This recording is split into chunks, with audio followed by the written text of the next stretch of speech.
Hola, soy Verónica Caicedo y hoy analizaremos la obra Una odisea terrícola del escritor Philip Dick, quien fue uno de los novelistas estadounidenses más importantes dentro de la ciencia ficción. Sus relatos abarcan temas como los mundos alternos, la esencia del ser humano y los gobiernos autoritarios. Muchas de sus obras han sido adaptadas al cine, entre las cuales destaca Los androides también sueñan con ovejas, también conocida en pantalla como Blade Runner.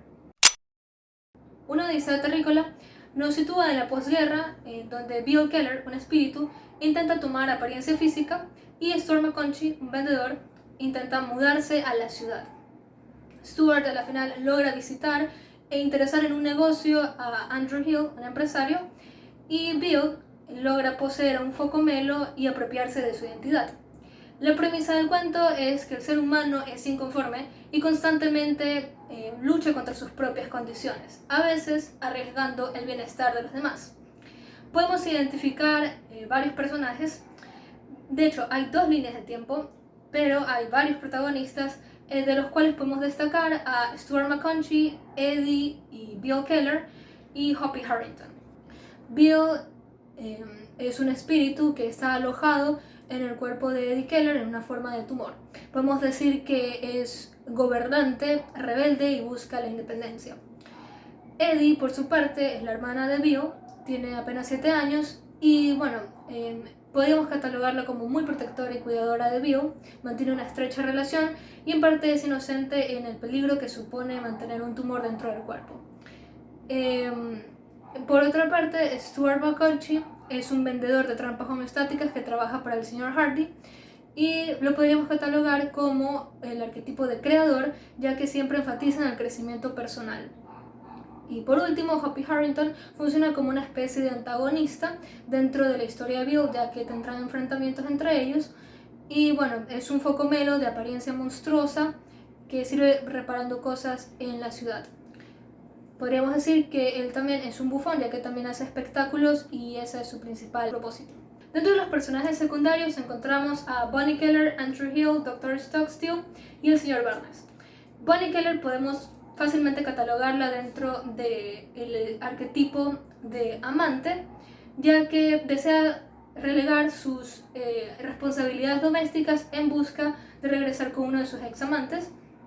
También Andrew Hill es un exitoso empresario, podríamos decir que es creador, ya que siempre está innovando en sus productos. El Dr. Stockstill es discreto, es cuidador y siempre busca el bienestar de sus pacientes. Y en cambio el señor Barnes podríamos decir que es bastante prudente y de hecho es amigo porque le encanta la docencia y conectar con sus estudiantes. Dentro de la trama también hay personajes fugaces, entre los cuales el más relevante podría ser el veterano, ya que mantiene una conversación con McConaughey y gracias a eso podemos saber un poco acerca de la profesión de McConaughey. También lo ayuda a cruzar Belmont. De ahí también tenemos personajes colectivos que realmente no toman mucha relevancia y algunos sirven para realzar o crear una expectativa acerca de Andrew Hill, como que se habla mucho dentro de la población. Todo comienza cuando el señor Barnes es interrogado por la Junta Escolar de West Marine para ver si es apto para el cargo de docente. Por otra parte, saltamos abruptamente hacia la línea de tiempo de Stuart McConaughey, que después de enterarse de que se está vendiendo partes de misil, él decide cruzar la bahía de Belmont dejando su caballo atado en el muelle. Y bueno, después ya tenemos aquí el primer punto de giro. Dentro de la historia de Barnes tenemos que se presenta a Eddie Keller, quien representa un tumor en la zona inguinal y habla con Stockstill acerca de la relación que mantiene con su hermano, que es ese pequeño tumor. Y en cambio, dentro de la línea de tiempo de Stuart McConaughey, tenemos que al regresar sin éxito de haber comprado ninguna parte del misil, su caballo ha sido devorado por algunas personas. Luego tenemos que dentro de la línea de tiempo de Barnes y de los hermanos Keller, Eddie y Bill deciden ir al auditorio Forrester se encuentran a Hoppy y Hoppy se empieza a burlar de ellos. Al final Bill decide asustarlo. Regresando a la historia de McConchy, tenemos que él regresa a la casa de Hardy, su jefe, en esto del negocio de las trampas homeostáticas, y le comenta que no desea hacerse cargo más de esto y busca una posibilidad de mudarse a la ciudad. Ahora aquí se da el segundo punto de giro en la historia de Eddie y Bill, que es donde van a la casa de Hoppy a intentar poseerlo y a la final todo sale mal. Hoppy intenta hacer nacer a Bill y Eddie piensa que Bill murió. Y bueno, en parte con Stuart McConchy, él va a visitar a Andrew Hill para hacer un negocio en la ciudad, pero es rechazado por este gran empresario al que todo el mundo habla. Finalmente la historia concluye cuando Bill posee el cuerpo de Hoppy y también se regresa a la historia de Barnes, quien se nombró en un principio, y nos enteramos que mantiene relaciones con la madre de los Keller y decide mudarse a West Marine. Y por otra parte, Stuart McConchy logra interesar en los negocios a Andrew Hill. Uno de mis diálogos favoritos es cuando Stuart y Hardy hablan acerca de hacer un catálogo de chicas, pero dicen que la mayoría están con quemaduras, no tienen dientes y están desnutridas. Considero que aquí se da la mayor contextualización de la situación por la que atraviesa la población en esta posguerra. Y más que nada, en otros diálogos se lo hace de manera breve, pero aquí podemos evidenciar cómo ha afectado psicológicamente a los personajes y también en aspectos materiales. Y la selección de diálogos hace que esto se convierta como en dos testimonios de dos víctimas de la posguerra y no en un narrador omnisciente que está relatándonos el suceso, pero externamente, sin haber participado en ello. El hecho de que sean los mismos personajes lo hace más impactante. En la historia de los Keller hay un diálogo que considero el mejor de toda la historia, y sucede después de que Bill asusta a Hoppy y Eddie y Bill mantienen una conversación en privado. Y me llamó mucho la atención porque antes se había descrito a Bill como un tumor inofensivo que vivía dentro del cuerpo de Eddie, pero no tenía más poderes.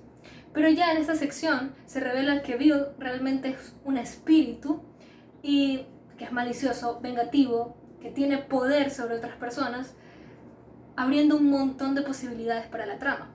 Además, crea una expectativa de qué tan peligroso puede ser Bill para que Eddie, que es su hermana, que lo ama incondicionalmente, le tenga miedo y de hecho también piense en matarlo. Por último, otro de los diálogos que también me gustó es cuando Bill decide confesarle a Stockstill que ha poseído a Hoppy Harrington. Ya en este punto, Bill no muestra remordimiento de haber cometido un asesinato, ha alcanzado el máximo punto de transformación, y es aquí donde el autor intenta resaltar a la frialdad a la que se puede llegar por alcanzar los intereses propios. También nos dejan en suspenso de si Bill conoce las relaciones de Bonnie y qué puede llegar a hacer con eso. Además, se enfatiza la característica cómplice de Stockstill y nos deja en duda de qué otros secretos puede llegar a guardar este médico.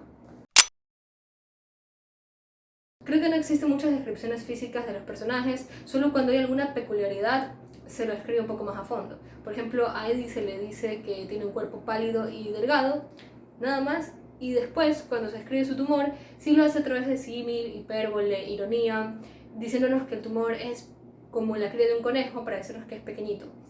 Y también esto sucede con los lugares, no son especificados a totalidad, solo sabemos que, claro, el espacio en general es California, pero en sí las locaciones en las que se dan cada escena no son descritas.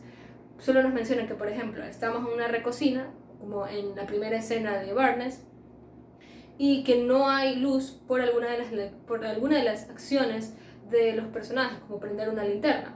Entonces, realmente esto tiene un punto a favor y un punto en contra. Un punto a favor podría ser que, bueno, luego, con tan solo darnos como que este es un espacio pequeño, que no tiene luz, y luego con las interacciones de los personajes, que son un tanto a la defensiva, nos crean un ambiente un poco agresivo, un poco hermético. Y el resto nos deja a la imaginación, tal vez no aturdiéndonos con tantas descripciones que probablemente no recordemos. Pero por otra parte, sí es un poco complejo a veces entender la posición de ciertos personajes en ciertas escenas. También podemos decir que hay un narrador heterodiegético, narra en tercera persona, pero sirve para contextualizar cosas del pasado. Pero los mayores detonantes se encuentran en los diálogos, y esto nos hace pensar que en sí los diálogos no solo son una forma de variar el discurso de la narración, sino que realmente nos aportan no tan solo en detonantes, sino en la psicología del personaje. Por ejemplo, nos deja saber la filosofía de Stuart en el diálogo que está en pantalla, donde él dice que hay que buscar nuevas oportunidades o si no, el alma muere. Nos deja saber más o menos qué clase de personaje es Stuart. Y así, a través de interacciones, de cómo se expresan, nosotros tenemos una caracterización un poco indirecta. Y bueno, también pasando a lo que es el tiempo interno, no es especificado. De hecho, creo que utiliza bastante la elipsis porque saltamos de una locación a otra sin previo aviso, no nos contextualizan qué pasa en medio de eso y tal vez es para hacer la narración un poco más rápida y centrarnos más en los acontecimientos. El tiempo externo sí podríamos decir que está un poco especificado, dicen que están 7 años después de la guerra nuclear, se menciona a Rusia, a Estados Unidos, y esto nos hace pensar que es un mundo alterno en donde la Guerra Fría probablemente sí sucedió. Bueno, nosotros también podemos identificar dos líneas de tiempo que hacen que este relato a nivel general no sea cronológico, porque vamos saltando de una a otra haciendo como una estructura de contrapunto. Aquí no existen flashbacks ni flash forwards, son simplemente dos líneas de tiempo separadas, pero que bueno, están en el mismo lugar y en el mismo tiempo.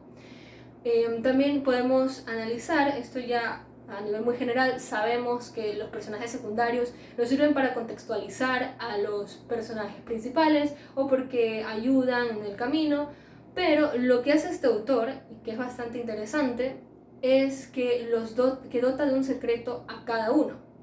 Entonces hace que cobre un poco más de relevancia porque nos mantiene a la expectativa de un posible conflicto dentro de los conflictos que ya existen de por sí en la trama. Y creo que eso es una manera bastante interesante de que estos personajes no solo simplemente sean de relleno.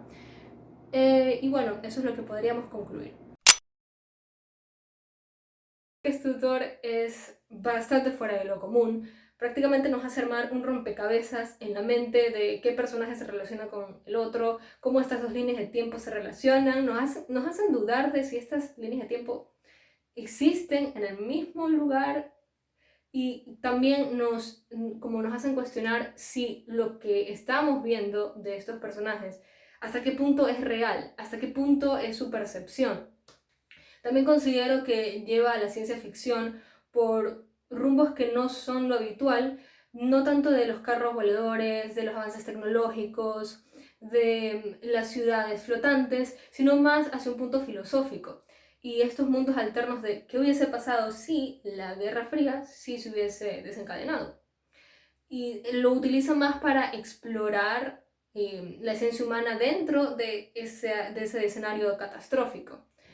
Además, considero que no tiene un vocabulario tan complejo como otros autores, de hecho no es tan detallada su forma de escribir, pero sí los acontecimientos y el orden es bastante complejo de entender a una primera lectura. Y en toda esa confusión nosotros tenemos que ir relacionando un personaje con el otro.